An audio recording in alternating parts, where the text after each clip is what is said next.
माझा विषय संपला. पण जी 2-3 मुलं होती घरी, त्यांचा सर्वांचा संसार व्यवस्थित करून आपले हातपाय शाबूत असताना, धडधाकट असताना त्या ईश्वराला अनुसरलेले आहेत. खरं तर त्यांना गेल्या 1 महिना होत आला त्यांना येऊन. आमची भेट 1दा-2दा जेव्हा दीक्षेची तारीख फायनल झाली त्यानंतरच 1दा-2दा झाली. नाहीतर त्या तिकडे व्यापारात मग्न, आम्ही इकडे फिरण्यात मग्न. आणि खरं तर सुरुवात खऱ्या आयुष्याची आणि दीक्षा घेतल्याची जे चीज होतं, गुण म्हणतात, ती खरी सुरुवात मार्गात दीक्षा घेतल्यानंतर स्मरण, पारायण, देवधर्म, दास्य इथून सुरुवात होत असते. म्हणून अनुसरलो म्हणजे पावन झालो, पोहोचलो, दीक्षा घेतली ही जर भावना.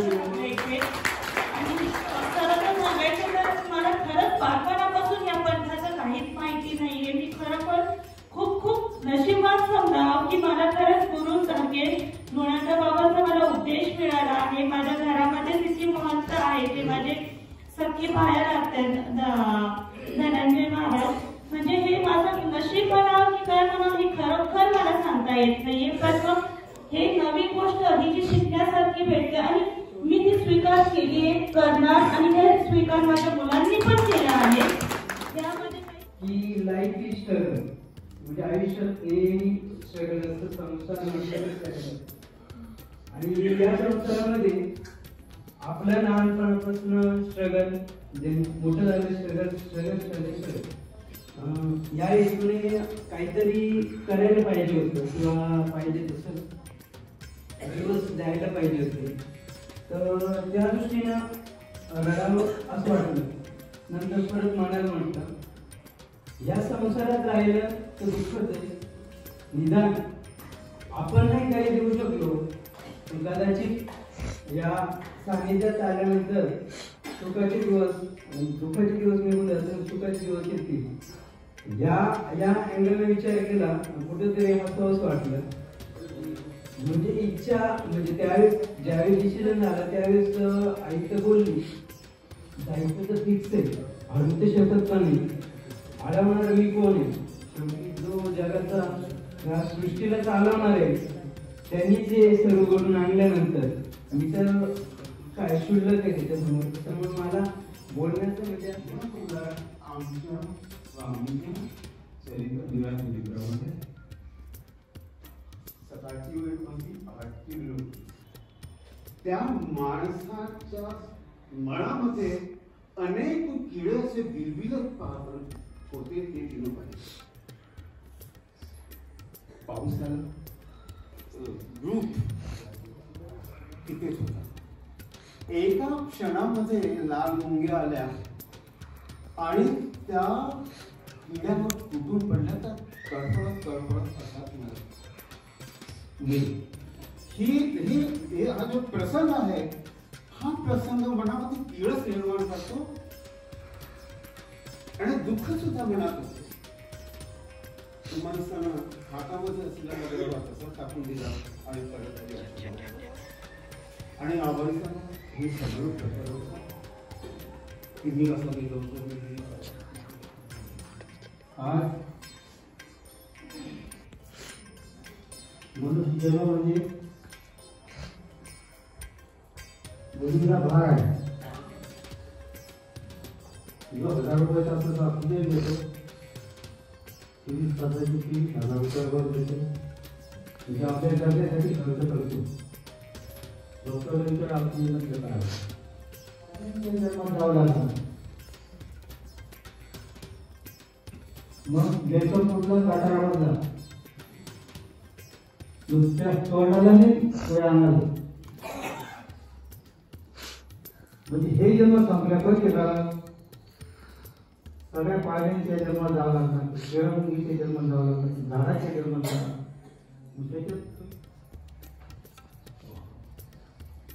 या प्रसंगी उपस्थित असलेले सर्वोच्च प्रसादी मंत्री त्यांच्या आईची संध्या होत आहे.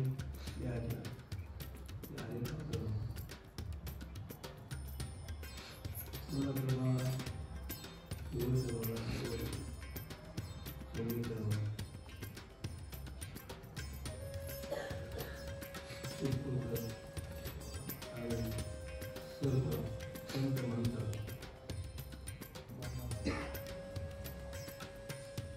तपस्विनी आणि वास्तविक बंधू संन्यासी क्षेत्रातील आलेले सर्व अख्खे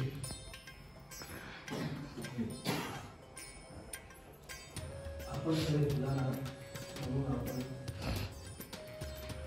सर्वांच्या संमतीनं हे संदेश संन्यासाचं महत्व आपल्याला समजलं आहे.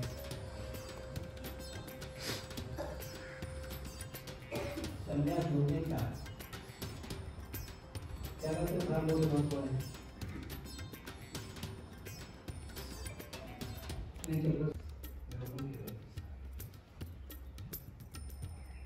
त्यावेळेला परत नाही आणि उपाध्ये दोन निघाल्यानंतर ते तांदूळ आले. आंब्याचे दिवस होते. आंब्याच्या पंक्तीचे नंबर आले तर नाही त्यांनी ते म्हणे आंब्याचे दिवस आहेत परत नाही म्हणे आंबे खाऊन घेऊ. देव कुठं गेले म्हणे तुम्ही प्रभूत आहेतच म्हणे आंब्याची चढाई करून घेऊ मग जाऊ. उपाध्ये म्हणे नाही तुला राहायचं तर राहा म्हणे मी जातो. ते निघाले परत नाही राहिली तिथं आंबे खायला निघाल्यानंतर गोविंदप्रभूच्या दर्शनाला गेले. गोविंदप्रभू आधीच प्रसन्न म्हणत झाले. ब्राह्मण येईल म्हणे आंबे आणि खावी म्हणे गोड आहे म्हणे. तरी येताना आंबे विकत घेतले गोविंदप्रभूसाठी आणि गोविंदप्रभूला अर्पण केले. समोर ठेवल्याबरोबर गोविंदप्रभूचे आंबे खाल्ले. सगळे आंबे खाऊन टाकले आणि त्यांना म्हणे घे घे घे म्हणे जा म्हणे शाळेत जाई म्हणे खाई म्हणे. त्यांना काही समजलं नाही. मग भक्तीच्या जवळ होते त्यांनी सांगितलं तुला शाळेत जाय सांगतात म्हणे. तेवढ्यात सर्प आला मोठा आणि तो निघून गेला. ती सगळे जनावर बोलते मोठा आवाज झाला.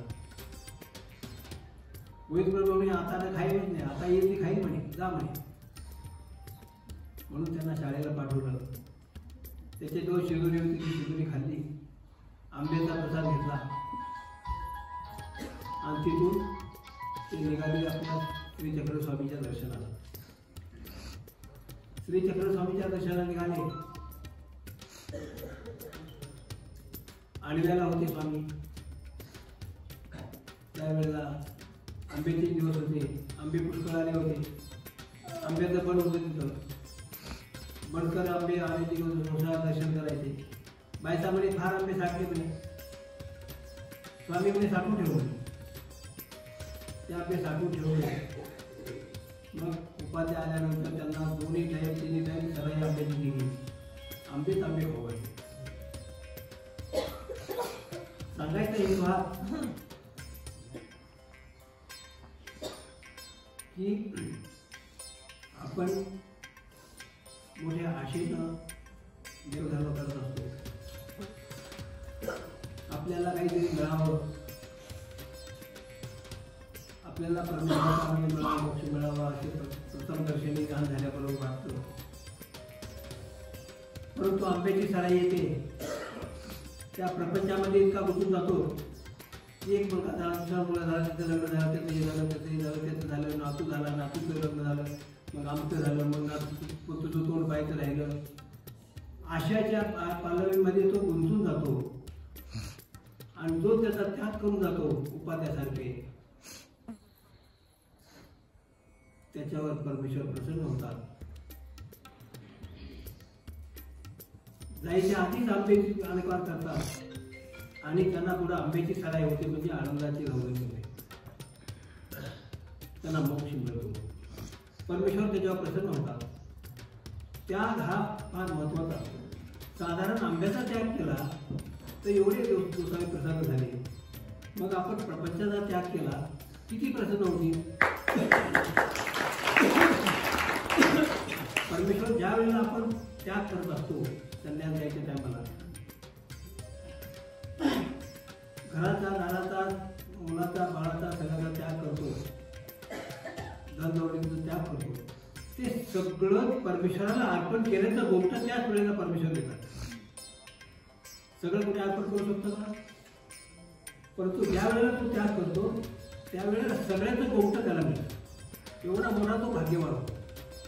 काही लोक म्हणतात आपल्याजवळ पैसे नाही, पैसे अपंगत करायला पाहिजे, अपंगत करायला.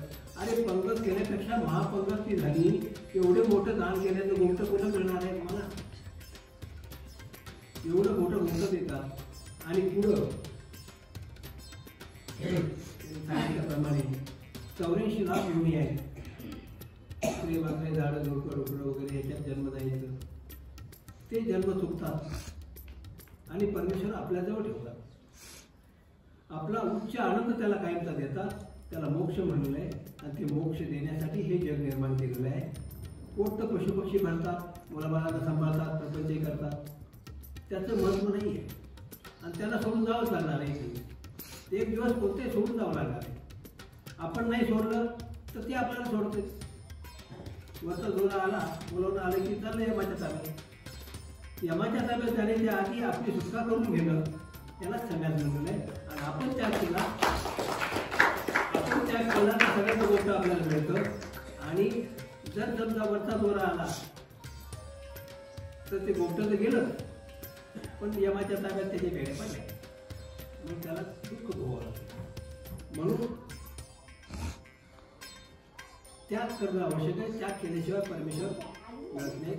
त्यागात शांती नंतर मनुष्याला वाटतं हे सगळं आहे, माझं प्रपंच आहे, काही तुमचं आहे, मुलं म्हणायला वगैरे, हे कोणी कुणाचंच नाही. मस्त बोलून आलं की 5 मिनिटात काय होईल सांगता येईल, सगळं सोडून जावं. म्हणून पांडवांनी सुद्धा 12 वर्ष वनवास भोगला, 1 वर्ष अज्ञातवास भोगला. नंतर महाभारतात एवढं मोठं युद्ध झालं, त्यावेळेला राज्य मिळालं. धर्मराजाला राज्याभिषेक झाला, सर्व आनंदी आनंद झाला. आणि श्रीकृष्ण भगवान त्यांना म्हणतात घ्या संन्यास, जा हिमालयामध्ये. आपल्यासारखं म्हटलं असतं काय वेळे झाली नाही लागलं.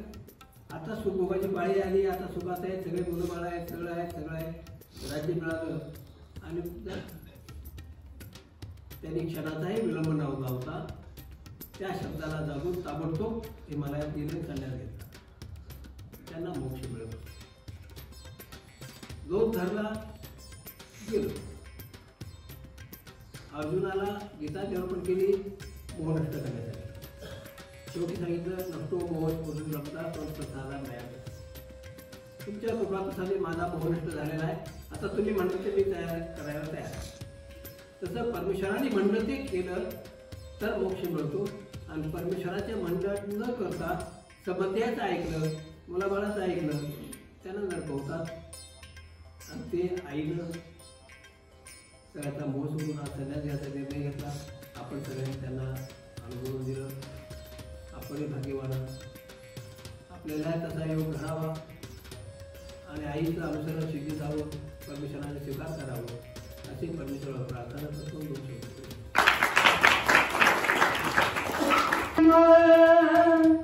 अर्जुनाची ज्ञान उद्धवासी दिले प्रेम. अर्जुनाची ज्ञान मज लागी मुक्ती देई.